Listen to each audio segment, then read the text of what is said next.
ముఖ్య అతిథులు అన్నగారు పోలా జనార్దన్ గారు, ప్రభంజన్ యాదవ్ గారు, సోమన్న గారు, రాష్ట్ర బీసీ సంక్షేమ సంఘం అధ్యక్షులు మా మిత్రుడు నరేందర్ గౌడ్ గారు, పుల్లూరు నాగయ్య గారు, అయేషా మేడం గారు, నజీమా గారు, మన మేఘడ రామారావు గారు, నాగరాజు యాదవ్ గారు, ఝాన్సీ గారు, ఉపేంద్ర రాయ్ గారు, మిగతా మిత్రులందరికీ నా సామాజిక విప్లవం జై సామాజిక తెలంగాణ.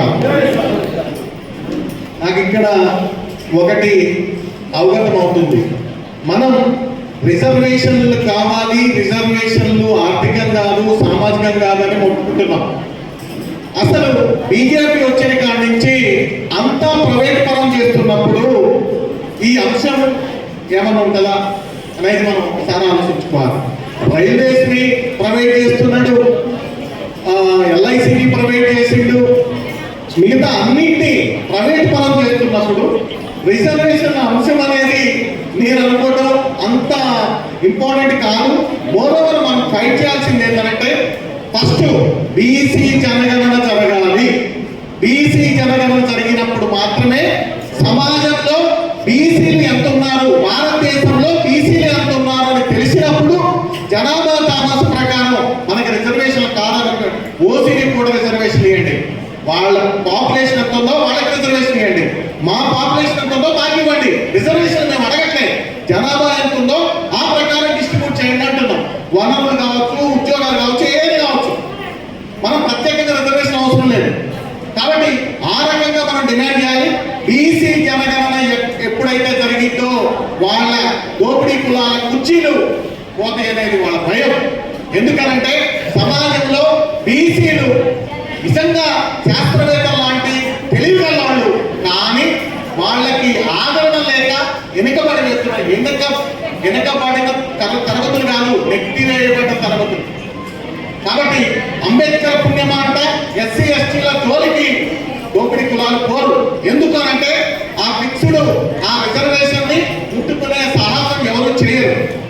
ఇక్కడ సమాజంలో ఎక్కువగా బలవుతుంది ఏ జాతి అంటే అది బీసీ జాతి మాత్రమే. ముఖ్యంగా ఎంబీసీ సంచార జాతులు నిజంగా వాళ్ళకి కట్టుకోవడానికి పట్టా, ఉండటానికి ఇల్లు, తినడానికి తిండి లేనటువంటి దుర్భరమైనటువంటి పరిస్థితుల్లో ఎంతో మంది సంచార జాతులు జీవిస్తున్నారంటే నిజంగా కన్నీళ్లు కాక మానవు. వాళ్ళ బతుకులు మారాలనేది ఎవరు పట్టించుకోవట్లేదు.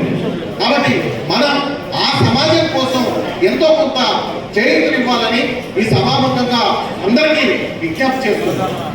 అదేవిధంగా ప్రప్రథమంగా భారతదేశంలో సాలు మహారాజు 1902లో ఉద్యోగాల్లో రిజర్వేషన్ కల్పించింది. దాన్ని ఆదర్శంగా తీసుకొని డాక్టర్ బాబాసాహెబ్ అంబేద్కర్ గారు రాజ్యాంగంలో పొందుపరిచింది.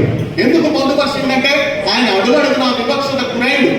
కాబట్టి నేనే వివక్షత గురైనప్పుడు నా జాతి ప్రజలు ఇంకా వివక్షత గురవుతున్నారు. కాబట్టి వీళ్ళకి ఆర్థికంగా కాదు సామాజికంగా వాళ్ళని ఒక అప్లిఫ్ట్ ఇవ్వాలి. ఇది అంటే డబ్బుల ప్రకారం ఆర్థికంగా వచ్చినటువంటి రిజర్వేషన్ కాదు. ఈరోజు ఈడబ్ల్యూఎస్ ఇవన్నీ పెడుతున్నారు, కానీ రిజర్వేషన్ ఉద్దేశం ఏంటంటే ముఖ్యంగా అంటరానితనాన్ని నిర్మూలించడానికి, సమాజంలో మనుషులందరూ సమానమే అనే అంశం మీద అంబేద్కర్ గారు రిజర్వేషన్ పెట్టడం జరిగింది. అవి కొంతకాలమే అని చెప్పిండు. ముఖ్యంగా మళ్ళీ మనం కూడా ఒకటి ఆలోచించుకోవాలి.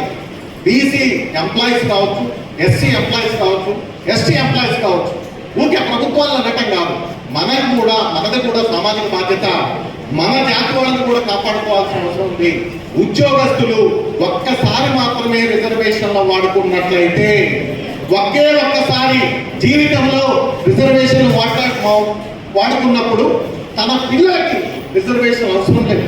ఈరోజు నేను డాక్టర్ ఉన్నా, నా పిల్లలకి రిజర్వేషన్ అవసరం లేదు. కాబట్టి నేను వాలంటరీగా నేను రిజర్వేషన్ వదులుకుంటే నా కులంలో ఉన్న మిగతా వాడు డెవలప్ అవుతాడు.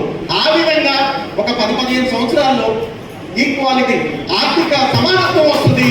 అది జరగాలి. ఈ రకంగా రిజర్వేషన్లు పోవాలి అని అంటే రిజర్వేషన్లు ఎత్తేయడం ఎవరి తరము కాదు. వస్తుంది రిజర్వేషన్ తీస్తే. కానీ ఒక రకంగా మనమే రిజర్వేషన్ తీసేయచ్చు. మనకి వివక్షత ఎందుకు? మనం దేంట్లో తక్కువ? జనాభాలో ఎక్కువ, తెలివితేటల్లో ఎక్కువ, అన్నింటిలో ఎక్కువ. కానీ మనల్ని పాలకులు వివక్షత వల్ల మనం వెనకబడిపోయినాం. కాబట్టి మన పిల్లల్ని చక్కగా చదివించుకొని మన రిజర్వేషన్లు వాడుకోకుండా ఉంటే, మన జాతి వాళ్ళు రిజర్వేషన్ వాడుకొని మొత్తంగా మన జాతి మొత్తం కూడా దోపిడీ కులాలకి సమానంగా ఉన్నప్పుడు రిజర్వేషన్లు ఎత్తేసిన ఉన్నా గుడినా ఒకటే. ఆ రకంగా మనం ఆలోచించాలి, ఆ రకంగా మనం ముందుకు పోవాలి. కాబట్టి మిత్రులారా, టిఆర్ఎస్ ప్రభుత్వం ముఖ్యంగా బీసీలని సర్వనాశనం చేసిందనేది వాస్తవం. ఎందుకు చెప్తున్నా అంటే, స్థానిక సంస్థల ఎన్నికల్లో 34% ఉన్నటువంటి రిజర్వేషన్లని 22%లకి తీసుకొచ్చిందంటే ఎంత ధైర్యం ఉండాలండి కేసీఆర్కి. మధుసూదనాచార్య గారు బీసీల గురించి మాట్లాడుతుంటే, సాలవాయిని కూర్చో, బీసీలు ఏ రకంగా ఉంటారో మాకు తెలుసు, ఉసిరికాయ మూట లాంటి వాళ్ళు, ఉసిరికాయలు అన్నిటి ఒక మూట కడితే ఒక దగ్గర ఉంటాయి, విప్పితే ఎటువంటి పోతాయి. బీసీల పరిస్థితి కూడా అదే. నీ గురించి మాట్లాడుతూ బీసీల గురించి మాట్లాడుకోవడం అంటే వాడికి ఎంత ధైర్యం ఉండాలండి. అందుకనే వాడిని మొన్న ఇంటికి పంపించాం, ఫామ్ హౌస్ పరిమితం చేశాం. మళ్ళీ లేకుండా కేసీఆర్ని పొందబెడతామని సభాముఖంగా తెలియజేస్తున్నాం. బీసీల జోలికి వస్తే, ఎస్సీ ఎస్టీ బీసీల జోలికి వస్తే ఎవరినైనా ఇదే శాస్త్ర జరుగుతుందని తెలియజేస్తూ, బీసీల రిజర్వేషన్ ని ముందు అంటే స్థానిక సంస్థల్లో రిజర్వేషన్ పెంచాలి. అదేవిధంగా చట్టసభల్లో కూడా ఎస్సీ ఎస్టీలకి ఏ రకంగా ఉన్నదో బీసీలకు కూడా చట్టసభల్లో రిజర్వేషన్ కల్పించాలి, కల్పించి తీరాలి. దానికన్నా ముందు బీసీ జనగణన చేయాల్సిందే. బీసీ జనాభా ఎంతో ఫస్ట్ తెలియాల్సిందే. ఆ ప్రకారమే ఎంత జనాభా తామాష ప్రకారం ఎంత జనాభా ఉన్నారో అంత రిజర్వేషన్లు బీసీలకి వర్తింప చేయాల్సిన అవసరం కేంద్ర ప్రభుత్వానికి ఉందని తెలియజేస్తూ, పరిమితిని కూడా 50% కాదు, పక్కన ఉన్నటువంటి తమిళనాడులో దాదాపు 80% పైచేరుకు ఉన్నది. కాబట్టి ఆ పరిమితిని కూడా పెంచాలని, మన పిల్లల్ని మంచిగా చూసుకోవాలని. సో ఈ అవకాశం ఇచ్చినటువంటి పెద్దలందరికీ మరొకసారి దేవి తెలియజేసుకుంటున్నాం. జై భీమ్.